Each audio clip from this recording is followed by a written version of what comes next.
ശ്രീ സതീഷ് ഗോപി, മലയോര മേഖലയിലാകട്ടെ തീരദേശ പ്രദേശത്താകട്ടെ എവിടെയായാലും ഒരു ദുരിത പെയ്ത്ത് വന്നു കഴിഞ്ഞാൽ സ്വയരക്ഷ തന്നെയാണ് ഇപ്പോൾ സംസ്ഥാനത്ത് കാണാൻ കഴിയുന്നത്. ദുരന്ത നിവാരണ അതോറിറ്റിയുടെ ഭാഗത്തു നിന്നോ സർക്കാരിന്റെ ഭാഗത്തു നിന്നോ എന്ത് നടപടികളാണ് നമ്മൾ പ്രതീക്ഷിക്കേണ്ടത്? രോഹിണി ചോദിച്ച ചോദ്യം വളരെ പ്രസക്തമാണ്. കഴിഞ്ഞ പ്രാവശ്യം ചൂരൽമല മുണ്ടക്കൈ ഭാഗത്ത് വലിയ രീതിയിൽ ഉരുൾപൊട്ടലുണ്ടായി. ഏകദേശം 417 മരണങ്ങൾ നടന്നു. അതിൻ്റെ താഴെ വസിച്ചിരുന്ന 417 പേർ മരണപ്പെട്ടു. അത് ഔദ്യോഗിക കണക്കാണ്. അനൗദ്യോഗികമായി അതിൽ 600-ലേറെ പേർ മരണപ്പെട്ടു എന്നുള്ളതാണ് അനൗദ്യോഗികമായുള്ള കണക്കുകൾ. ഇതിൽ 180 പേരെ കാണാനില്ല എന്ന് ഉള്ള വാർത്തയുമുണ്ട്. ഇത് നടന്ന് ഏകദേശം ഒരു വർഷമാകാൻ പോകുന്നു. ഇപ്പോൾ റീസെൻ്റായിട്ട് നടന്ന ഒരു സംഭവം പറയാം. ചൂരൽമലയ്ക്കടുത്ത് കരിമറ്റം മല, അവിടെ ഒരു ഉരുൾപൊട്ടൽ സംഭവിച്ചു. ഇപ്പോഴാണ് സംഭവിച്ചത്, ഒരു 2-3 ദിവസങ്ങൾക്ക് മുമ്പ്. 2 ദിവസം കഴിഞ്ഞതിന് ശേഷം മാത്രമാണ് സർക്കാർ സംവിധാനങ്ങൾക്ക് അങ്ങനെ ഒരു സംഭവം ഉണ്ടായി എന്ന് ഐഡൻറ്റിഫൈ ചെയ്യാൻ കഴിഞ്ഞത്. അപ്പം നമ്മുടെ സർക്കാർ സംവിധാനങ്ങൾ എത്രമാത്രം പിറകോട്ട് പോയിരിക്കുന്നു, കാര്യങ്ങൾ കണക്കിലെടുത്ത് വേണ്ട മുൻകരുതലുകൾ ചെയ്യേണ്ട സർക്കാർ സംവിധാനങ്ങൾ എത്രമാത്രം പുറകോട്ട് പോയിരിക്കുന്നു എന്നുള്ളത് നമ്മൾ ആദ്യം മനസ്സിലാക്കുക. കഴിഞ്ഞ പ്രാവശ്യം ഇതേ സ്റ്റുഡിയോയിൽ നമ്മൾ ഈ കാര്യങ്ങളെല്ലാം വിശദമായി ചർച്ച ചെയ്തതാണ്. അന്ന് ഇപ്പോൾ എൻ്റെ കൂടെ ഒപ്പമിരിക്കുന്ന സുഭാഷ് ചന്ദ്ര ബോസ് സാറ് വളരെ കൃത്യമായിട്ട് പറഞ്ഞു, ഡിസാസ്റ്റർ മാനേജ്മെൻ്റ് എന്ന് പറയുന്നത് ഒരു നോക്കുകുത്തിയായി മാത്രമേ പ്രവർത്തിക്കുന്നുള്ളൂ എന്ന് സാർ അടിവരയിട്ട് പറഞ്ഞു. അതിൻ്റെ ആ പറഞ്ഞ വാക്യങ്ങൾ അർത്ഥപൂരിതമാകുന്ന കാര്യങ്ങളാണ് ഇവിടെ നടന്നുകൊണ്ടിരിക്കുന്നത്. ഇവിടെ ഇപ്പോൾ ഇപ്രാവശ്യം കാലവർഷം വളരെ ശക്തമാണ്. കാലവർഷം വളരെ ശക്തമാണെന്ന് പറയാൻ കാരണം മെയ് മാസം 24-ാം തീയതി മുതൽ 30-ാം തീയതി വരെയുള്ള സമയത്ത് കണ്ണൂർ ജില്ലയിൽ പെയ്ത മഴയുടെ അളവെന്ന് പറയുന്നത് ഏകദേശം 600 മില്ലിമീറ്ററാണ്. അവിടെ ആവറേജ് എന്ന് പറയുന്നത് 60 മില്ലിമീറ്ററാണ്. 60 മില്ലിമീറ്റർ ആവറേജ് കിട്ടേണ്ട സ്ഥലത്ത് അതിൻ്റെ 10 ഇരട്ടിയോളം മഴ പെയ്തു. അതുപോലെ വടക്കൻ സംസ്ഥാനങ്ങളിൽ വയനാട് ഉൾപ്പെടെ റെഡ് അലേർട്ടാണ്. ഈ വയനാടിലാണ് ഏറ്റവും കൂടുതൽ പരിസ്ഥിതി ലോല പ്രദേശങ്ങളുള്ളത്.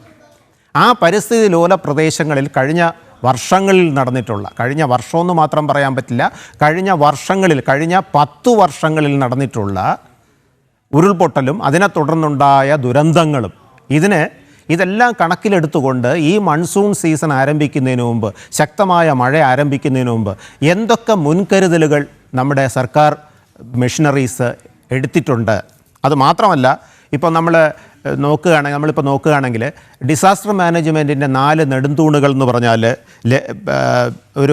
ഒരു ദുരന്തമുണ്ടായാൽ ആ ദുരന്തമുണ്ടാവുന്നതിന് മുൻപ് തന്നെ തയ്യാറെടുപ്പുകൾ നടത്തിയിട്ടുണ്ടോ, അത് ലഘൂകരിക്കാൻ എന്തൊക്കെ മാർഗങ്ങൾ സ്വീകരിച്ചിട്ടുണ്ട്, അതായത് മിറ്റിഗേഷൻ, അത് ഉടൻ തന്നെയുള്ള പ്രതികരണം, സഡൻ റെസ്പോൺസ് എന്തൊക്കെയാണ് നമ്മൾ ചെയ്യേണ്ടത്, പിന്നെ റിക്കവറി, ഏതെങ്കിലും ദുരന്തമുണ്ടായാൽ റിക്കവറി ഏതൊക്കെ രീതിയിൽ ചെയ്യണം എന്നുള്ള ധാരണകളൊക്കെ മുൻകൂട്ടി വേണം. ഈ പറയുന്ന 4 നെടും തൂണുകളിൽ നമ്മൾ എന്തൊക്കെ സ്വീകരിച്ചു എന്ന് ചോദിച്ചാൽ നമുക്ക് അർത്ഥഗർഭമായി നമ്മളെ നോക്കി തന്നെ ചിരിക്കാനേ ഒക്കെ ഉള്ളൂ. കാരണം കഴിഞ്ഞ പ്രാവശ്യം വീട് നഷ്ടപ്പെട്ടവർക്ക് ഏകദേശം 402 വീടുകൾ സർക്കാർ നിർമ്മിക്കുന്നു.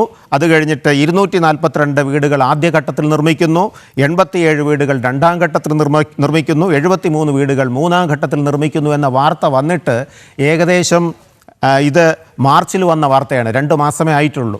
പക്ഷേ വീട് കിട്ടുന്ന പ്രക്രിയ എന്തായി എന്ന് ചോദിച്ചാൽ നമ്മളോട് തന്നെ ചോദിക്കാം, അത് നമുക്ക് തന്നെ ഉത്തരവും കൊടുക്കാം, ഒന്നും ആയിട്ടില്ല എന്ന്. ഈ രീതിയിൽ പോവുകയാണെങ്കിൽ നമ്മുടെ നാട് എങ്ങോട്ട് പോകുന്നു എന്നൊരു ചോദ്യം മുന്നിലുണ്ട്. അത് മാത്രമല്ല, ഈ തവണ മൺസൂൺ വളരെ ശക്തമാണ്. കടലാക്രമണം, കടൽ വളരെ പ്രക്ഷുബ്ധമാണ്. നമ്മുടെ ശംഖുമുഖം മേഖലയിൽ ഏകദേശം 400 മീറ്റർ നീളത്തിൽ കോൺക്രീറ്റ് ഡയഫ്രം വാൾ കെട്ടിയിട്ടുണ്ട്. അതുകൊണ്ട് ഈ തവണ ശംഖുമുഖം പ്രദേശം വെള്ളത്തിലേക്ക് ഒഴുകിപ്പോയിട്ടില്ല. അതിനെ തടഞ്ഞു നിർത്താൻ ആ ഡയഫ്രം വാളിന് കഴിഞ്ഞിട്ടുണ്ട്. ഈ ഡയഫ്രം വാൾ നേരത്തെ ഇപ്പോൾ ന്യൂസിൽ നേരിട്ട് കാണിച്ചതുപോലെ ഡയഫ്രം വാൾ ശംഖുമുഖം ഭാഗത്തു നിന്ന് കൊച്ചുവേളി ഭാഗം വരെ നീട്ടേണ്ടതാണ്. ഇവിടെ 4.4 കോടി രൂപ മുടക്കിയാണ് ഈ 400 മീറ്റർ ഡയഫ്രം വാൾ നിർമ്മിച്ചിട്ടുള്ളത്. അത് വളരെ എഫക്റ്റീവാണെന്ന് വർഷങ്ങൾ തെളിയിച്ചിട്ടുണ്ട്. അത് കൊച്ചുവേളി വരെ നീട്ടുകയും അതേപോലെ തെക്കോട്ട് വലിയതുറ വരെ നീട്ടുകയും വേണം. അതിന് ഏകദേശം ഒരു 200 കോടി രൂപ ആയിക്കോട്ടെ.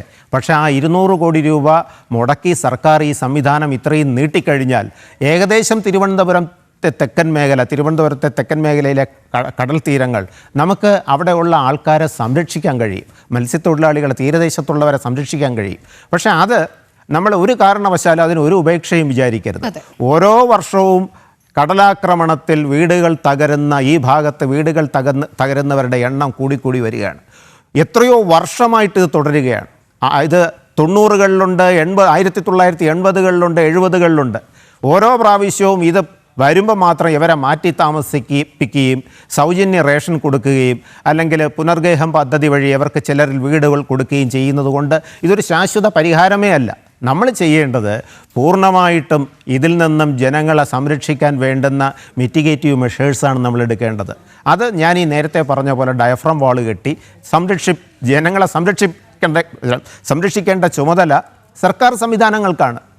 പക്ഷേ ആ സർക്കാർ സംവിധാനങ്ങൾ എവിടെ എന്നുള്ള ചോദ്യമാണ് നമ്മളിപ്പോൾ അല്പം മുൻപ് കണ്ടത്. മത്സ്യത്തൊഴിലാളികൾ അവർ സ്വയമേവ ചെയ്യുന്ന പ്രവൃത്തി, അത്തരം കളിമണ്ണും മണലും ഒക്കെ എടുത്തുകൊണ്ട് അവർ സംരക്ഷണ ഭിത്തി കെട്ടിപ്പൊക്കുന്ന കാഴ്ച നമുക്ക് തന്നെ കാണേണ്ടി വരുന്നു എന്നുള്ളതാണ്.